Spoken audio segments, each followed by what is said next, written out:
എന്നെ വിളിച്ചില്ല. ആരാ വിളിക്കാത്ത ഇവിടെ? എന്നെ അച്ഛൻ ഞാൻ വിളിച്ചതിനൊരു എനിക്കറിയാം. സംഭവിക്കുന്നത് നീയൊക്കെ എന്നെ സപ്പോർട്ട് ചെയ്ത് കൊടുക്കുന്നത്. ഇപ്പൊ പറഞ്ഞാരാ അല്ല നീ എന്റെ പേര് കണ്ടിട്ട് നീ സംസാരിക്കത്തുള്ളൂ. ഞാൻ ഈ ഇരിക്കുന്ന റൂമിനകത്ത് നീ അവിടെ മോഡായിട്ട് ഇരുന്നല്ലേ താങ്ങുന്നത്. വിളിച്ച് എന്നിട്ട് നീ ഇരുന്ന് ന്യായീകരിക്കും. എപ്പോഴെങ്കിലും പറഞ്ഞിട്ടുണ്ടോ സഹോദരനെ ഹാജിന്ന് വിളിക്കരുതെന്ന്? പറഞ്ഞായിരുന്നോ? ഞാനത് ഓർക്കുന്നില്ല. ടോപ്പിക് എന്തിനാ ചേഞ്ച് ചെയ്തോണ്ടോ? അതെ ടോപ്പിക് ഉണ്ടല്ലോ. അയ്യോ അല്ല വിമർശിക്കരുത് എന്ന് പറഞ്ഞിട്ട് അല്ലല്ല വിമർശിക്കരുതെന്നും അല്ല, എന്നെ വിമർശിക്കരുതെന്ന് പറഞ്ഞുകൊണ്ട് ഞാൻ ചോദിക്കുകയാണ്. എന്നെ ഇവിടെ രാവിലെ വൈകുന്നേരം അറ്റം ചെത്തിയവരെന്നും ഹാജി എന്നും തുലിക്കൻ എന്നും അതുകൊണ്ട് വിളിച്ചിട്ട് സഹോദര നിങ്ങൾ ഏതെങ്കിലും ഒരു റൂമിൽ കയറി പറഞ്ഞു ഹാജി ബ്രദറിനെ അങ്ങനെ പറയരുത്, നിങ്ങൾക്ക് പറയാനുള്ള പറയണത് താങ്കൾ ഇവിടെ ഇസ്ലാമിനെ വെള്ളയടിക്കുമ്പോ ഒരു സെക്കൻഡ് അജി ഞാൻ കാര്യം താങ്കൾ ഇവിടെ അള്ളാഹുവിനെ പിടിച്ച് ദൈവമാക്കാൻ നടക്കുന്നു, പിന്നെ ഇസ്ലാമിനെ സാഹോദര്യം കണ്ടുപിടിക്കുന്നു. അപ്പൊ താങ്കൾ മനസ്സിലാക്കപ്പെട്ടോന്ന് എനിക്ക് എങ്ങനെ അറിയാൻ പറ്റും? അത് തന്നെയാണ് കുഴപ്പം. ഇത് തന്നെ കണ്ടോ ഇപ്പൊ നിങ്ങൾ അക്യൂസേഷൻ നിങ്ങൾക്ക് എന്നെ ഇതിനുള്ള തെളിവുണ്ടോ ന്യൂക്ലിയർ? നീ പോവാതെ തെളിവുണ്ടോ? ഉസ്മാനോട് ഞാൻ ന്യൂക്ലിയർ അല്ലേ സംസാരിക്കും. ഒറ്റ മിനിറ്റ് ഉസ്മാൻ സമയം തരാം. ഒറ്റ മിനിറ്റ്. അപ്പൊ ന്യൂക്ലിയറിനെ അല്ല ഞാൻ പറഞ്ഞത്. നിങ്ങൾ ഇപ്പോഴും എന്നെ ആരോപണം വെക്കുകയാണ്, മനസ്സനക്കപ്പെട്ടു, കാശ് മേടിച്ചു എന്നുള്ള രീതിയിൽ സംസാരിക്കുകയാണ്. നിങ്ങൾ ആലോചിച്ചു മനസ്സനക്കപ്പെടുന്നതിന് രണ്ട് കാര്യം ഉള്ളതല്ലോ. അത് നിങ്ങളുടെ ഈ ഖുറാൻ വിമർശനം അറിയാൻ പാടാത്തതാണ്. മനസ്സനക്കപ്പെട്ട രണ്ടു മൂന്ന് കാര്യങ്ങളുള്ളൂ. അത് പോട്ടെ, ഞാൻ പറയാൻ വന്ന കാര്യത്തിലേ ഉള്ളൂ. നിങ്ങളുടെ ബൈബിൾ നിങ്ങൾക്ക് വൃത്തിയായിട്ട് അറിഞ്ഞിരുന്നുവെങ്കിൽ നിങ്ങൾ ഇങ്ങനെ വിമർശിക്കില്ലായിരുന്നു. അന്നുണ്ടായിരുന്ന എന്റെ പൊന്ന് സഹോദര, നിങ്ങൾ സംസാരിക്കുമ്പോൾ ഞാൻ ഇടയ്ക്ക് കയറിയില്ല, ഞാൻ മ്യൂട്ട് ചെയ്ത് നിങ്ങൾ എനിക്ക് എന്ത് പറഞ്ഞാലും ഞാൻ മ്യൂട്ട് ചെയ്ത് കേട്ടില്ലേ? ഇതാണ് ഡയലോഗ്. ഞാൻ പറഞ്ഞ ഡയലോഗ് എന്താണെന്ന് നിങ്ങൾക്ക് ഞാൻ മനസ്സിലാക്കി തരും. നിങ്ങൾ പറയുമ്പോൾ ഞാൻ കേൾക്കുക. ഇപ്പൊ നിങ്ങൾ എന്നെ പറ്റി ഒരു നന്മ പറഞ്ഞില്ലേ, ഞാൻ നിങ്ങളെ പറ്റി അത് പറഞ്ഞില്ല. ഇവിടെയാണ് ഡയലോഗ് തുടങ്ങുന്നത്. ഇതാണ് ഞാൻ പറഞ്ഞത്. നിങ്ങൾ അതിനെ എങ്ങോട്ട് കൊണ്ടുപോയി? കണ്ടോ, ക്രിസ്ത്യാനിക്ക് ഇസ്ലാമിൽ നിന്ന് നന്മ പഠിക്കണം എന്ന് ഞാൻ അത് എന്തുകൊണ്ടാണ് അത് പറഞ്ഞത്? അതായത് എന്തെങ്കിലും ഒരു നന്മ അവരിലുണ്ടോ എന്ന് കണ്ടുപിടിച്ച് അതിനെ രണ്ടു വാക്ക് പൂഴ്ത്തി പറഞ്ഞ് മുമ്പോട്ട് പോകുക. അപ്പോസ്തലനായ പൗലോസ് പറഞ്ഞ എന്താണ്? സ്വന്തമായിട്ട് പറഞ്ഞാണെങ്കിൽ പോലും ഈ ഒരു പ്രശംസ എന്ന് പറഞ്ഞ കാര്യത്തെ കൊണ്ട് അല്പം പ്രയോജനമുണ്ട്. നമ്മൾ മറ്റുള്ളവരുടെ ഇടയ്ക്ക് മറ്റുള്ളവരെ തമ്മിൽ എൻഗേജ് ചെയ്യിപ്പിക്കാനുള്ള ഒരു മാർഗമാണ് മനുഷ്യനുള്ള ഒരു കമ്മ്യൂണിക്കേഷൻ സ്കിൽ എന്ന് പറഞ്ഞ സാധനം ദൈവം തന്നിട്ടുണ്ട്. അവനെ പറ്റി രണ്ട് നല്ല വാക്ക് പറയുക. ഇപ്പൊ രാഷ്ട്രീയ നേതാക്കന്മാർ നിങ്ങൾ കണ്ടിട്ടുണ്ടാവും, അവർ അങ്ങോട്ടും ഇങ്ങോട്ടും ഭയങ്കരമായിട്ട് ഫൈറ്റ് ചെയ്യും. പക്ഷെ മരിച്ചു കഴിയുമ്പോൾ പറയാ ഇന്നയാള് ഇന്ന കാര്യമൊക്കെ പറഞ്ഞാലും അവനൊരു മനുഷ്യനായിരുന്നു, അവനൊരു നല്ല മനുഷ്യനായിരുന്നു, പുള്ളിയുടെ ആദർശം കൊണ്ട് നിലനിന്നു. ഇത് ചാവണവരെ വെയിറ്റ് ചെയ്യണോ പറയാൻ? അതാണ് ഒരു പരിഷ്കൃത സമൂഹവും അല്ലാത്ത സമൂഹവും തമ്മിലുള്ള വ്യത്യാസം. ഇപ്പോ നരേന്ദ്രമോദിയെ പറ്റി ഒരു വാക്ക് നല്ലത് ശശി തരൂർ പറഞ്ഞാൽ അവൻ അനഭിമതനായി ഇന്ത്യൻ സംസ്കാരം അനുസരിച്ചിട്ട്. എന്നാൽ വെസ്റ്റേൺ സിവിലൈസേഷൻ അങ്ങനെയല്ല, ജീവിച്ചിരിക്കുമ്പോ തന്നെ പറയാം. അതിനെ അർത്ഥം അവനെ ആരും ചാപ്പ കുത്തില്ല, പാകിസ്ഥാനി ആയിട്ടോ അല്ലെങ്കിൽ അവനെ അറ്റം വെട്ടിയവനായിട്ടോ പറയില്ല. മനസ്സിലായി? അജിബ്ര ഞാനൊന്ന് പറഞ്ഞോട്ടെ ഇതിനിടയ്ക്ക്. ഇതിപ്പോ അജിബ്രദർ പേഴ്സണലി ആണ് ഈ കാര്യം പറഞ്ഞത്. നരേന്ദ്രമോദിയെ ഇപ്പുറത്ത് നിന്നുകൊണ്ട് രാഹുൽ ഗാന്ധി വിമർശിക്കുകയോ അല്ലെങ്കിൽ അയാളുടെ നന്ന കാര്യം പറയുകയോ ചെയ്യുന്നതും അയാൾ പിന്തുടരുന്ന ആശയത്തെ എതിർക്കുന്നത് രണ്ടല്ലേ? എന്നെ ഇപ്പം നമ്മളൊരു ഡയലോഗിലിരിക്കുന്നു, ഓക്കെ താങ്കളൊരു നല്ല മനുഷ്യനാണ്, എനിക്കറിയാം താങ്കൾ ഒത്തിരി പേർക്ക് ഉപകാരം ചെയ്യാറുണ്ടെന്നൊക്കെ പറയുന്നതും പിന്തുടരുന്ന ആശയവും നല്ലതാണ് എന്നുണ്ടെങ്കിൽ പിന്നെ ഡയലോഗിന്റെ അല്ലെങ്കിൽ സംവാദത്തിന്റെ ആവശ്യമില്ലല്ലോ. എന്തുകൊണ്ടാണ് രണ്ട് മതങ്ങൾ തമ്മിലോ അല്ലെങ്കിൽ അവരുടെ ആശയങ്ങൾ തമ്മിൽ എതിരേണ്ടി വരുന്നത്? എന്തുകൊണ്ടാണ്? നമ്മൾ നമ്മുടേത് നന്നായി കാണുകയും അവരുടേതായി കാണുകയും ചെയ്യുമ്പോൾ നമ്മൾക്ക് തോന്നുന്നു അവരുടേത് നല്ലതല്ല, അല്ലെങ്കിൽ അതിൽ എന്തോ പോരായ്മ ഉണ്ടെന്ന് കാണുമ്പോൾ ഇതിന് തർക്കിക്കാൻ വേണ്ടിയിട്ടല്ല ഈ ഡിബേറ്റ് വെക്കുന്നത്. അപ്പം ഡയലോഗ് വെക്കുമ്പോൾ ഈ പറഞ്ഞ പേഴ്സണലിയോ അല്ലെങ്കിൽ വേറെ എന്തെങ്കിലും വിഷയങ്ങൾ സംസാരിച്ചു പോകുന്നതിന് പകരം നിങ്ങളതിലും നന്മയുണ്ട് ഞങ്ങളുടെതിലും നന്മയുണ്ടെന്ന് പറയുമ്പോൾ എന്നാ പിന്നെ ഡിബേറ്റിന്റെ ആവശ്യമില്ലല്ലോ. അവരവരുടെ നന്മ പിന്നോടങ്ങ് പോയാൽ പോരെ? ആരാ ഡിബേറ്റ് ചെയ്യണേ? ഡിബേറ്റ് ചെയ്യുന്ന രണ്ട് ആശയങ്ങൾ വിശ്വസിക്കുന്ന ആൾക്കാർ തമ്മിലല്ലേ ഡിബേറ്റ് ചെയ്യുന്നത്? ആരാ ഡിബേറ്റിന് പോണേ അവരുടെ ഭാഗത്തുനിന്ന്? രണ്ട് കൂട്ടിലും ഏതാ ഇപ്പൊ മതങ്ങൾ തമ്മിലാണ്, രണ്ട് മതത്തിലും വിശ്വസിക്കുന്ന ആൾക്കാര്. ഡിബേറ്റിന് പറയുകയാണെങ്കിൽ ഞാൻ പറഞ്ഞില്ലേ, ഇപ്പൊ നമ്മുടെ മക്ബർ വരുവാണെങ്കിൽ ഞാൻ 1,00,000 രൂപ കൊടുക്കാം. വെറുതെ ഞാൻ ചുമ്മാ പറഞ്ഞ പറയണല്ല. ഈ അൻലയ്യപ്പനൊക്കെ അല്ല ഡിബേറ്റ് ചെയ്തിട്ടുണ്ടേ ക്ലബ് ഹൗസിൽ അത് മനസ്സിലായി. അറിയില്ലോ? അത് ഞാൻ അജി ബ്രദർ പറഞ്ഞു. ഒരു പറയുന്നില്ല. മിനിറ്റ്, ന്യൂക്ലിയർ ഒറ്റ മിനിറ്റ്. ഒറ്റ മിനിറ്റ് ജയ ഒറ്റ ഞാൻ ആ മിനിറ്റ് വശം എടുത്തിട്ടേ ഇല്ല കേട്ടോ. അത് അജി ബ്രദർ പറയുന്നതിനകത്തൊക്കെ അതിനകത്തൊന്നും ഞാൻ വിയോജിക്കുന്നില്ല. പക്ഷേങ്കിൽ ഞാൻ ഈ പറഞ്ഞ ഹേറ്റഡ് പരത്തണമെന്നൊന്നുമല്ല ഞാൻ പറയുന്നത്. വിദ്വേഷം പരത്തണ്ട എന്ന് തന്നെയാണ് എന്റെ വാദം. പക്ഷേങ്കിൽ നമ്മള് ഈ പറയുന്ന ഡിബേറ്റിന് പോകുന്നതിന് ഒരു കാരണമുണ്ട്. അപ്പം ആ കാരണത്തെ നമ്മൾ ഒന്ന് തമസ്കരിച്ചുകൊണ്ട് അതും നല്ലതാണ് എന്ന് ഒരു പറഞ്ഞു. മിനിറ്റ്, ഞാനൊരു രണ്ട് വാക്യം വായിക്കാം. ഇവിടെ അബ്യൂസ് മാത്രമേ നടക്കുന്നുള്ളൂ, അതല്ല പറഞ്ഞ അജി ബ്രദർ. ഡിബേറ്റ് ഒന്നും നടക്കുന്നില്ല. രണ്ട് വാക്യം വായിക്കാം കേട്ടോ. നിങ്ങൾക്ക് പരിചയമില്ലാത്ത നിങ്ങളുടെ ബൈബിളിലുള്ള രണ്ട് വാക്യം ഞാൻ വായിക്കാം. ഇതൊന്ന് വെളുപ്പിച്ചാട്ട്. കാരണം ഇവിടുത്തെ ആൾക്കാർക്ക് ഞാനിത് പൂർണ്ണമായിട്ട് അംഗീകരിക്കുന്ന ഒരാളാണ്, മനസ്സിലായോ? ഇസ്ലാം തിന്മയാണെന്ന് പറയുന്ന ഒരാളാണ് നിങ്ങളുടെ ഞാൻ എന്റെ കാരണം എല്ലാം ഇവർക്ക് പലപ്പോഴും എനിക്ക് എന്റെ ഇല്ല കേട്ട് തർക്കമില്ലാണ്ട് കാര്യമില്ല. നിങ്ങൾ എന്നെ ഇപ്പോഴും എത്ര പേര് എന്നെ മനസ്സിലാക്കപ്പെട്ടവനും അറ്റം ചെയ്തവനും ആക്കി. പിന്നെ തർക്കമില്ലാന്ന് പറഞ്ഞ എന്തിനാ ആ വർത്താനം പറഞ്ഞത്? നിങ്ങളുടെ പറയും ഒരു 10 സെക്കൻഡ് വിളിച്ച കാര്യം പറയാം. നിങ്ങൾ ഇതൊന്ന് പറഞ്ഞു. ഒറ്റ മിനിറ്റ്, ഒരു 10 സെക്കൻഡേ ഞാൻ എടുക്കത്തുള്ളൂ. വാക്യം വായിക്കുമല്ലേ? ബൈബിൾ വായിക്കുമ്പോൾ നിങ്ങൾ 1 മിനിറ്റ് എടുത്ത് വാക്യം വായിക്കില്ല. 1 തെസ്സലോനിക്കർ 2:14, 15, 16. സഹോദരന്മാരെ, 1 തെസ്സലോനിക്കർ 2 ഇതിപ്പോ നിങ്ങളിപ്പോ മറ്റുള്ള വിഭാഗങ്ങളെ പരിഹസിക്കുകയോ അല്ലെങ്കിൽ അവരെ ശപിക്കുകയോ ചെയ്യുന്ന ഒന്ന് കേട്ടോ, അല്ലെങ്കിൽ ആ ടൈപ്പ് കാണുന്ന കണ്ടോ? അന്ന് ഉണ്ടായിരുന്ന ഏറ്റവും വലിയ സമൂഹമാണ് യഹൂദര്. സഹോദരന്മാരെ, ഞാൻ വായിക്കാം 1 തെസ്സലോനിക്കർ 2:14. സഹോദരന്മാരെ, യഹൂദിയിൽ ക്രിസ്തുയേശുവിലുള്ള ദൈവസഭകൾക്ക് നിങ്ങൾ അനുകാരികളായി തീർന്നു. അവർ യഹൂദരാൽ സംഭവിച്ചു തന്നെ നിങ്ങളും സ്വജാതിക്കാരാൽ സംഭവിച്ചുവല്ലോ. അതായത് ഇവിടെയുള്ള ദൈവസഭകൾക്ക് നിങ്ങൾ അനുകാരികളായി തീർന്നു. അവർ യഹൂദരാൽ സംഭവിച്ചു തന്നെ നിങ്ങളും സ്വജാതിക്കാരാൽ. അപ്പൊ യഹൂദന്മാരെയും അവരുടെ ജാതിക്കാരെയും പൗലോസ് കമ്പയർ ചെയ്യാണ്. അവർ രണ്ടുപേരും ഒരുപോലെയാണ്. ഇനി യഹൂദര് ചെയ്യുന്നത് എന്താണെന്ന്, യഹൂദർ കർത്താവായ യേശുവിനെയും സ്വന്തം പ്രവാചകന്മാരെയും കൊന്നവരും ഞങ്ങളെ ഓടിച്ചു കളഞ്ഞവരും ദൈവത്തെ പ്രസാദിപ്പിക്കാത്തവരും സകല മനുഷ്യർക്കും വിരോധികളും ജാതികൾ രക്ഷിക്കപ്പെടേണ്ടതിനായി ഞങ്ങൾ അവരോട് പ്രസംഗിക്കുന്നത് വിലക്കുന്നവരുമാകുന്നു. അങ്ങനെ അവർ തങ്ങളുടെ പാപങ്ങളെ എപ്പോഴും പൂരിപ്പിക്കുന്നു. എന്നാൽ ദൈവക്രോധം അവരുടെ മേൽ മുഴുത്തു വന്നിരിക്കുന്നു. യഹൂദന്മാരെ പറ്റി നമ്മുടെ വാഴ്ത്തപ്പെട്ട കർത്താവായ യേശു ക്രിസ്തുവിന്റെ ഏറ്റവും വലിയ അപ്പോസ്തലന്മാരിൽ ഒരാളായ പൗലോസ് പറഞ്ഞിരിക്കുന്ന കാര്യമാണിത്. ഇതിൽ കൂടുതൽ ഈ പറഞ്ഞ മുഹമ്മദിന്റെ ഈ പറഞ്ഞ എന്തെന്നാ അതിന്റെ പേര്, ഈ 17 പ്രാർത്ഥനയില് 17 പ്രാവശ്യം പറയുന്നതിന്റെ അകത്ത് പറയുന്നുണ്ട്. അല്ല, അപ്പൊ ഞാൻ ചോദിക്കണത്, പൗലോസ് ആരായിരുന്നു? അല്ല, ബ്രദറൻകാരനായ അജി ആ വാക്യം വായിച്ചിട്ട് ഞാൻ നാളെ മുതൽ യഹൂദരെ വെറുക്കണം എന്നാണ് ഒന്ന് പഠിപ്പിച്ചു തരുമോ? ഒന്ന് പഠിപ്പിച്ചു തരുമോ അജി ബ്രദറെ? ഞാൻ അങ്ങനെ പറഞ്ഞു. ഞാൻ അങ്ങനെ പറഞ്ഞു. അല്ല, ഞാൻ അങ്ങനെ പറഞ്ഞു സുഹൃത്ത്. ഞാൻ അങ്ങനെ പറഞ്ഞു. പിന്നെ ഞാൻ അങ്ങനെ പറഞ്ഞോ? നിങ്ങൾ എവിടെ ഇത് കേട്ടെ ഞങ്ങളുടെ നിങ്ങൾക്ക് ഇത് മനസ്സിലാക്കാനുള്ള ഞാൻ പറഞ്ഞില്ലേ, നിങ്ങൾക്ക് നിങ്ങളുടെ ബൈബിൾ മനസ്സിലാക്കിട്ടാ അജി ഒന്ന് മനസ്സിലാക്കി. ഞാൻ മനസ്സിലാക്കി തരാം. ഇവിടെ പേജർ ബോംബ് പൊട്ടിയപ്പോ ഇവിടെ ആൾക്കാർ പറഞ്ഞ എന്താ, അത് യഹോവ പൊട്ടിച്ചതെന്ന് പറഞ്ഞു. ഇവിടെ ഉണ്ടായ സംഭവമാണ് ഈ ക്ലബ് ഹൗസിൽ.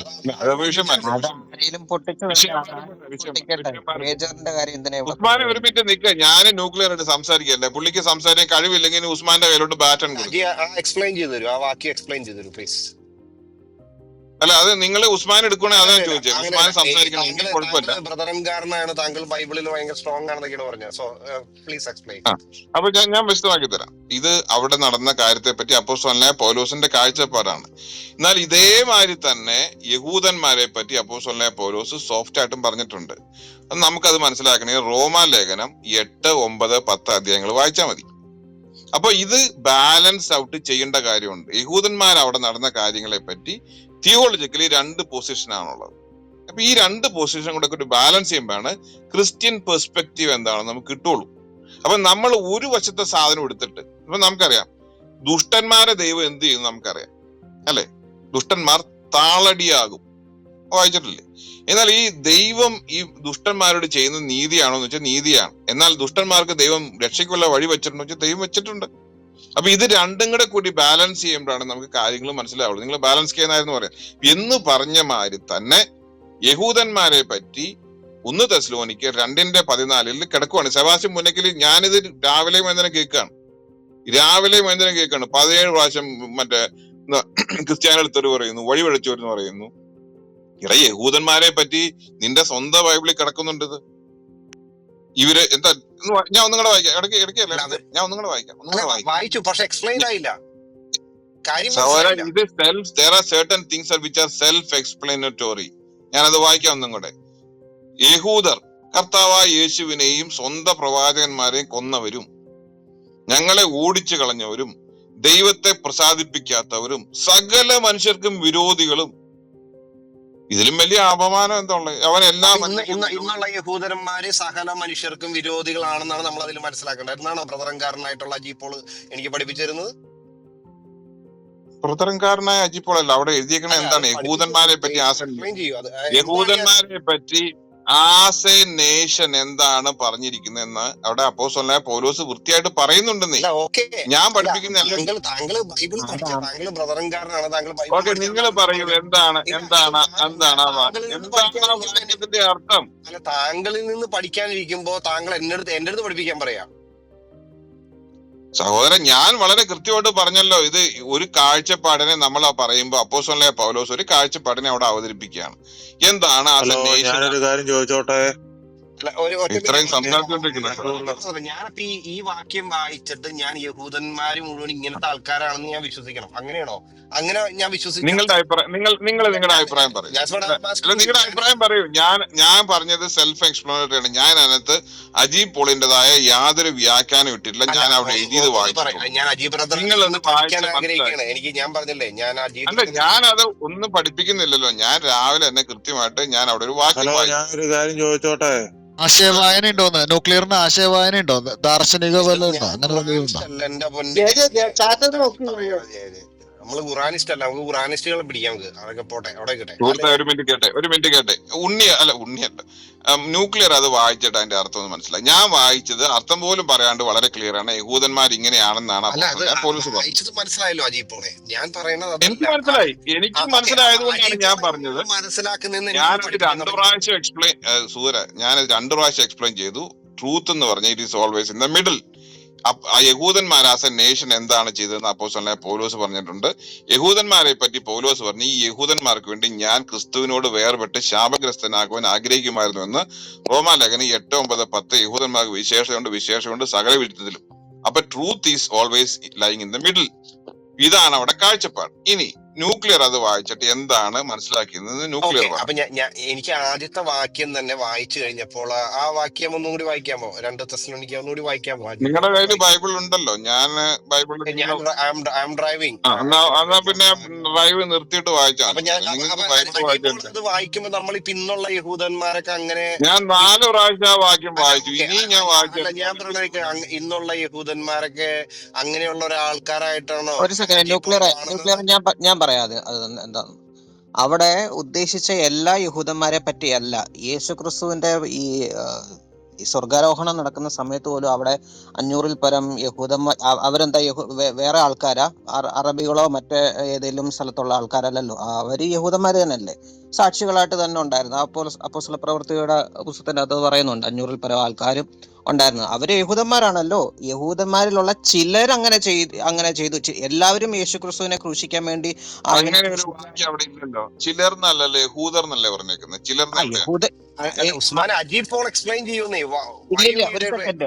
ഒരു സെക്കൻഡ് ഞാൻ കണ്ടില്ല. ന്യൂക്ലിയർ രണ്ടുപേരും എടുക്കല്ലേ. ഒരു സെക്കൻഡ് അജീവിനെ ഇടയ്ക്ക് ഞാൻ കംപ്ലീറ്റ് ചെയ്തില്ലല്ലോ. ഞാൻ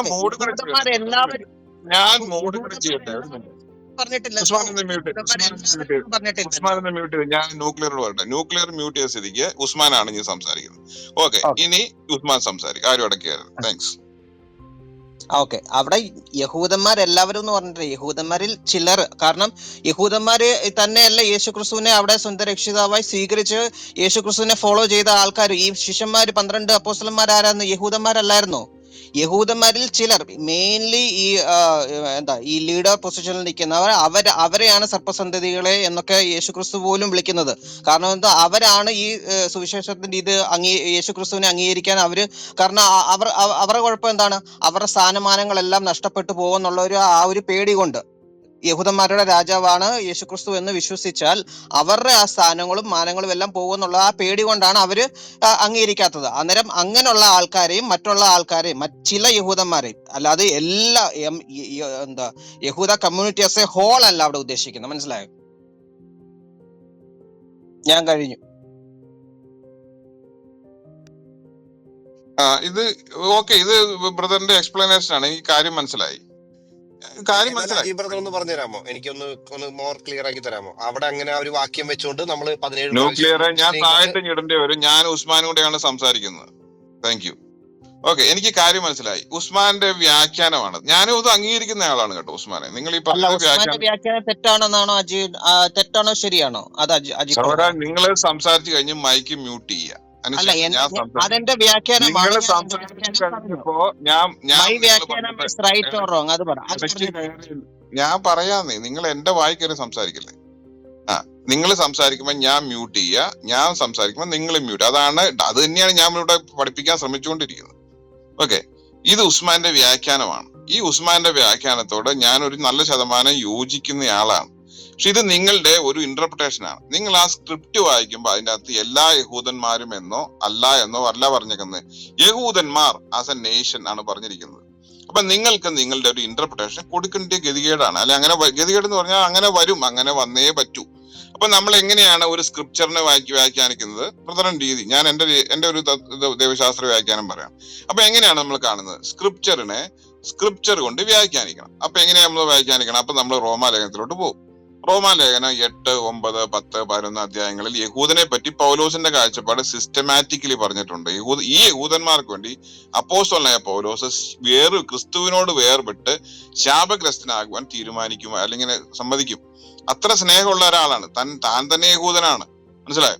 അപ്പൊ ഈ ആസ് എ നേഷൻ അവിടെ പറഞ്ഞിരിക്കുന്ന കാര്യമാണ്. അപ്പൊ അതൊരു തിയോളജിക്കൽ വ്യാഖ്യാനമാണ്. ഇത് ക്രിസ്ത്യാനിക്ക് അറിയാം.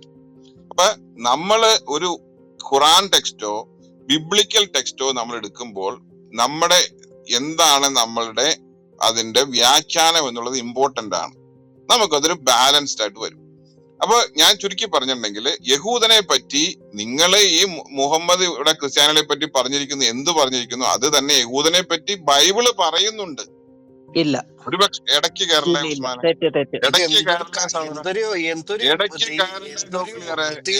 ന്യൂക്ലിയർ ഇനി മ്യൂട്ട് ചെയ്യും. ന്യൂക്ലിയറിന്റെ അവസരം കഴിഞ്ഞു. ചെയ്യാണ് അജി, ദുർവ്യാഖ്യാനം ചെയ്യാണ്. അജിയുടെയാണ് കുരുപൊട്ടുന്നത്. ഞാൻ വ്യാഖ്യാനിച്ചതേ ഇല്ല, ഞാൻ വായിച്ചതേ ഉള്ളൂ. നിങ്ങളുടെ വ്യാഖ്യാനത്തോട് ഞാനും ചേർന്ന് നിൽക്കുന്നു. ഞാൻ ബൈബിളിനെ കാണുന്നത് ഇങ്ങനെ തന്നെയാണ്. പക്ഷേ അല്ലാത്ത ഒരാൾക്ക് 1 തെസ്സലോനിക്കർ 2-ാം അധ്യായം എടുത്തിട്ട് കണ്ടോ യഹൂദന്മാരെ പറ്റി നിങ്ങളുടെ അപ്പോസ്തലനായ പൗലോസ് പറഞ്ഞിരിക്കുന്നത് കണ്ടോ എന്ന് പറഞ്ഞാൽ, ഇല്ല സഹോദര, റോമാലേഖനത്തില് പൗലോസിന്റെ കാഴ്ചപ്പാട് കുറച്ചുകൂടെ ക്ലാരിഫൈ ചെയ്ത് പറയുന്നുണ്ട്. ഇത് അവിടെ പറഞ്ഞിരിക്കുന്ന എല്ലാ യഹൂദന്മാരെ പറ്റി അല്ല എന്ന് ഞാൻ വ്യാഖ്യാനിക്കും. സോ അവിടെ നിങ്ങളുടെ ഒരു തിയോളജിക്കൽ ഇന്റർപ്രിട്ടേഷൻ ആവശ്യമുണ്ട്. ഇതുപോലെ എല്ലാ മതങ്ങൾക്കും ഒരു തിയോളജിക്കൽ ഇന്റർപ്രിട്ടേഷൻ ആവശ്യമുണ്ട്. ഇതാണ് നമ്മൾ ഡയലോഗ് എന്ന് ഞാൻ നിങ്ങളെ പഠിപ്പിക്കുന്നത്. ഇതിനെയാണ് നമ്മൾ ഒരു സിവിലൈസ്ഡ് ഡയലോഗ് എന്ന് പറയുന്നത്. മനസ്സിലായില്ലേ? ഇപ്പൊ നിങ്ങൾക്ക് വ്യാഖ്യാനിക്കേണ്ടി വന്നു, കണ്ടോ അത് എല്ലാ യഹൂദന്മാരെ പറ്റി അല്ല. അത് എനിക്കും അറിയാം. ഞാനൊരു പ്രധാനക്കാരനാണ്. വേറെ ആരും ഇടയ്ക്കാറില്ലേ? അത് എല്ലാ യഹൂദന്മാരെ പറ്റി അല്ല എന്ന് എനിക്കും അറിയാം. പക്ഷെ നിങ്ങൾക്ക് വേറൊരു മതക്കാരനത് അറിയില്ല. അത് പഠിപ്പിക്കേണ്ടത് ആരാണ്? ഞാനാണ് പഠിപ്പിക്കേണ്ടത്. അതുകൊണ്ടാണ് ഞാൻ പറഞ്ഞ സഹോദര, രാവിലെയും വൈകുന്നേരം 17 പ്രാവശ്യം പറയണ്ടെന്ന് പറയുമ്പോൾ അവർക്ക് അതിനൊരു തിയോളജിക്കൽ ഇന്റർപ്രിട്ടേഷൻ ഉണ്ട്. ക്രിസ്ത്യാനിക്ക് സകല അതായത് നിങ്ങള് ഇസ്ലാമിനെ പറ്റി പറയുന്ന വ്യാഖ്യാനത്തെ ഒരു ക്രിസ്ത്യാനിയല്ലേ, ഞാനല്ലേ നിങ്ങൾ റെഫ്യൂട്ട് ചെയ്യുന്നേ. അതായത് നമ്മുടെ ബൈബിളിൽ പറയുന്നുണ്ട് യഹൂദൻ ഇങ്ങനെയുള്ളവനാണെന്ന്. അതിന്റെ അർത്ഥം യഹൂദന്മാരെ ഇന്ന് ക്രിസ്ത്യാനികൾ അങ്ങനെ കാണണമെന്നാണോ? അല്ല. നമുക്ക് അതിനൊരു വ്യാഖ്യാനമുണ്ട് എന്ന് പറഞ്ഞ മാതിരി അവർക്കും ഉണ്ടാകാം. ഇത് തമ്മില് രണ്ടുപേരും ഇത് പ്രാർത്ഥന ചോദിച്ചേക്കണേ.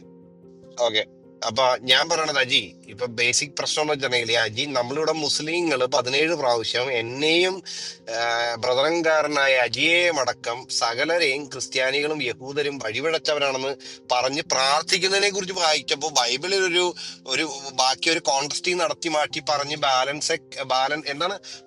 ബാലൻസ് കെ നായർ കളിക്കുന്നത് ശരിയാണോ അജി? അതിന്റെ ആവശ്യമുണ്ടോ അജി? പിന്നെ ഒരൊറ്റ കാര്യം ഞാൻ പറഞ്ഞേ, ഷാലൂന് എന്തെങ്കിലും പറയാനുണ്ടോ? ഷാലൂന് എന്തെങ്കിലും പറയാണ്ടെങ്കിൽ നേരിട്ട് ഞാനിവിടെ ഇരിപ്പില്ല, എനിക്കൊരു കാര്യം പറയാനുണ്ട്. ബിർഖത്ത് ഹാ മിനിം എന്ന് പറഞ്ഞുള്ള കേട്ടിട്ടുണ്ടോ? ഇല്ല, വേണമെങ്കിൽ കേൾക്കാം. ബിർഖത്ത് ഹാ മിനിം എന്ന് പറയുകയാണെങ്കിൽ ജൂയിഷ് ലിറ്റർജിയില് ക്രിസ്ത്യാനികളെ ശപിക്കുന്നതാണ്. കേട്ടിട്ടുണ്ടോ? ഞാൻ ജൂയിഷ് അല്ലല്ലോ, അതിന് എന്റെ അടുത്ത് പറയേണ്ട കാര്യം അതാ. ഞാൻ ജൂ ആണെന്ന് പറഞ്ഞു. ഫ്ലാഗ് ഇട്ടോണ്ടാ ഞാൻ ചോദിച്ചത്. ഫ്ലാഗ് ന്യൂക്ലിയറിന്റെ ഫ്ലാഗും ഒക്കെ ആയി. അതിന്റെ ഒരു സ്നേഹത്തിൽ ഇട്ടാണ്. അല്ല, ഷാലു എന്തെങ്കിലും സംസാരിക്കണ്ടോ? ഷാലുവിന് എന്തെങ്കിലും പറയാനുണ്ടോ? ഷാലു ഇങ്ങനെ കമന്റിൽ ടൈപ്പ് ചെയ്ത് ബുദ്ധിമുട്ടുണ്ടോ? ഇവിടെ ഇരിക്കല്ലേ, നമ്മളിവിടെ സ്പീക്കർ പാനൽ ഇരിക്കല്ലേ. കയറി വരട്ടെ, ഞാൻ അപ്പോഴത്തേക്ക് ഒരു കാര്യം പറയാം. ഒന്നാമത്തെ കാര്യം, ജൂയിഷ് ആൾക്കാർക്ക് ലിറ്ററേച്ചറിൽ എന്തെങ്കിലും എഴുതി വെച്ചിട്ടുണ്ടെങ്കിൽ അത് ഡിവൈൻലി ഇൻസ്പയർഡ് ആണെന്ന് അവർക്കൊരു ക്ലെയിം ഇല്ല. ഡിവൈൻലി ഇൻസ്പയർഡ് ആയിട്ടുള്ള അവരുടെ സ്ക്രിപ്ചർ ഏതാണെന്ന് അവർ പറഞ്ഞിട്ടുണ്ട്. അവർക്ക് എക്സ്ട്രാ റൈറ്റിങ്സും കാര്യങ്ങളും ഉണ്ട്, അതൊക്കെ സമ്മതിക്കുന്നു. തൽമൂദും മറ്റു കാര്യങ്ങളും ഒക്കെ ഉണ്ട്.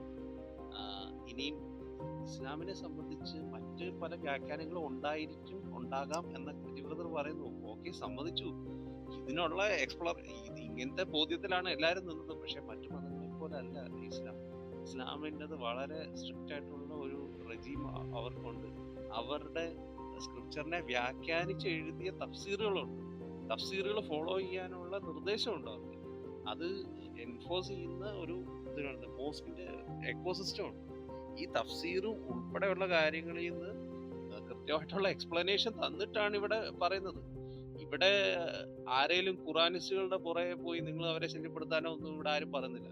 പക്ഷെ എക്സിസ്റ്റിംഗ് ഡോമിനന്റ് ആയിട്ടുള്ള ഒരു സെക്ട് ഇസ്ലാമിലുള്ള അതിന്റെ ഇന്റർപ്രിട്ടേഷൻ, അതിന്റെ പ്രോപ്പർ ആയിട്ടുള്ള തഫ്സീറിൽ നിന്നുള്ളത് വെച്ചിട്ട് തന്നെ ഇന്റർപ്രറ്റ് ചെയ്ത് പലതും ഇവിടെ അറിയിച്ചത് വെച്ചിട്ട് വളരെ നമുക്ക് ഒരിക്കലും അക്സെപ്റ്റ് ചെയ്യാൻ പറ്റാത്ത രീതിയിൽ. അതായത് അവര് 3 പ്രാവശ്യം അവര് ഈ ജ്യൂസ് 3 പ്രാവശ്യം ക്രിസ്ത്യാനിറ്റിനെ കേസ് ചെയ്താൽ അത് നിങ്ങൾക്ക് കുഴപ്പമില്ല അല്ലേ? ഞാനൊന്ന് പറയട്ടെ. ഇവരുടെ ഖുറാൻ ദൈവം കെട്ടിയിറക്കി കൊടുത്തതാ. അതിലെ കാര്യങ്ങൾ എങ്ങനെ വിശ്വസിക്കണം അത് വ്യാഖ്യാനിച്ചിട്ട് അവർക്ക് ഡിവൈൻലി കിട്ടിയ ഒരു കമാൻഡ്മെന്റ് ആണ് മറ്റ് മതങ്ങളോട് യുദ്ധം ചെയ്യുക, ഇത് ചെയ്യുക. നിങ്ങൾ ഈ കൊണ്ടുവന്നേക്കുന്ന ദാർശനിക വായനക്കാരെയും ഇവരെയൊക്കെ കൊണ്ടുവന്നിട്ട് അവർക്കെതിരെ അവരുടെ പുറകെ പോകാനൊന്നും ഇവിടെ വേറെ ആരും ആഗ്രഹിക്കുന്നില്ല. പക്ഷെ അതൊന്നും അല്ല ഈ ഇന്നത്തെ റിയാലിറ്റി. ദാർശനിക വായനയും അതൊക്കെ ഒരു സൈഡിൽ നിൽക്കും. അവരിനി വളർന്നു വരുമായിരിക്കും, അതെനിക്കറിയത്തില്ല. പക്ഷെ ഇന്ന് ഡോമിനന്റ് ആയിട്ട് നിൽക്കുന്നത് ഈ പറഞ്ഞ തഫ്സീറും കാര്യങ്ങളും ഒക്കെ ഉള്ള ഒരു മെയിൻ സ്ട്രീം ഇസ്ലാമാ. ആ ഇന്റർപ്രിട്ടേഷൻ എന്തുവന്ന് മുസ്ലിംസിന് പോലും പ്രോപ്പറായിട്ട് അറിയത്തില്ലായിരുന്നു ഒരു കാലത്ത്.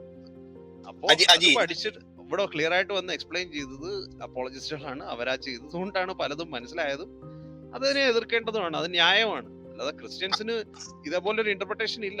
ഇപ്പം അജി ബ്രദർ കൊണ്ടുവരുന്ന ഏത് ഇതിനാണെങ്കിലും അതിന് പ്രോപ്പർ ആയിട്ടുള്ള ഇന്റർപ്രിട്ടേഷൻ ഉണ്ട്. ഇവര് എന്തെങ്കിലും സത്യസന്ധതയുള്ളവരാണെങ്കിൽ ഇവര് ക്രിസ്ത്യൻസിന് എഗൻസ്റ്റ് ജ്യൂസ് പറയുന്ന തൽമൂദില് അല്ലെങ്കിൽ അവരുടെ ലിറ്റർജിയിൽ പറയുന്നത് അവര് കൊണ്ടുവരണതല്ലേ? ഈ അപ്പോളജിസ്റ്റ് എന്തെങ്കിലും യഹൂദന്മാരുടെ ലിറ്ററേച്ചറിക്കകത്ത് എവിടെയെങ്കിലും ക്രിസ്ത്യാനികളെ കൊല്ലാൻ വേണ്ടി പറയുന്നുണ്ടോ? അല്ല, ഒരു മിനിറ്റ് അല്ല, ഒരു സെക്കൻഡ് ജയിച്ച് അതിനൊരു ഉത്തരം പറയട്ടെ. ഒരു സെക്കൻഡ് ന്യൂക്ലിയർ ഒന്ന് അടങ്ങ്. ജയിച്ച് പറയട്ടെ, യഹൂദന്മാരുടെ ഏതിലും ശപിക്കുന്നുള്ളൂ കൊല്ലാൻ വേണ്ടി ശപിക്കുന്നുള്ളൂ. അവരെ ഓപ്പോസിറ്റ് സൈഡിൽ നിന്ന് കൈയും കാലും വെട്ടിക്കൊല്ലണം, അവരെ കണ്ടെടുത്ത് വെച്ച് വെട്ടിക്കൊല്ലണം പറയുന്നുണ്ടോ? ഖുർആന്റെ അകത്തുണ്ട്. അത് ജെജെക്ക് അറിയത്തില്ല. ക്രിസ്തുവിനെ കുറിച്ചിട്ടുണ്ടല്ലോ. എല്ലാരും കൂടെ കൂടി എടുക്കല്ലേ, വിഷയം മാറിപ്പോകുന്നു. ഞാനും നമ്മുടെ ആരുമായിട്ട് സംസാരിക്കുന്നത് ന്യൂക്ലിയർ ആണോ ഉസ്മാൻ? ന്യൂക്ലിയർ. ഞാനൊരു കാര്യം ന്യൂക്ലിയറാണ് സംസാരിക്കുന്നത്. ഇവിടെ പിന്നെ ഇവിടെ കേട്ടല്ലോ. അല്ലല്ല, നിങ്ങൾ ഇത്ര നേരം പറയാലോ, ഞാൻ വായിക്കെടുത്തല്ലോ. ഇല്ല, ഒരു മിനിറ്റ് ഇല്ല, ഇത്രയും പറഞ്ഞാൽ മതി. ധാരാളം കാര്യങ്ങൾ പറഞ്ഞു. ഞാൻ ഒത്തിരി 15 മിനിറ്റ് 10 മിനിറ്റ് ആയി നിങ്ങൾ സംസാരിക്കണം. ഒറ്റ കാര്യം ഞാൻ പറയാം. ഞാൻ 1 തെസ്സലോനിക്കർ 2-ാം അധ്യായം വായിച്ചു കഴിഞ്ഞപ്പോ നിങ്ങളുടെ വ്യാഖ്യാനം കൊണ്ടുവന്നു. അത് ആ പറഞ്ഞിരിക്കുന്നത് എല്ലാ യഹൂദന്മാരെ പറ്റിയും അല്ല. അത് തന്നെയാണ് ഞാനും പറയുന്നത്. പക്ഷേ ഇത് വേറൊരാൾക്ക് നിങ്ങൾ തിയോളജിക്കലി എക്സ്പ്ലെയിൻ ചെയ്ത് കൊടുക്കേണ്ടി വരും. അതിന് നമ്മൾ റീസൺ എടുക്കുക എങ്ങനെയാണ്?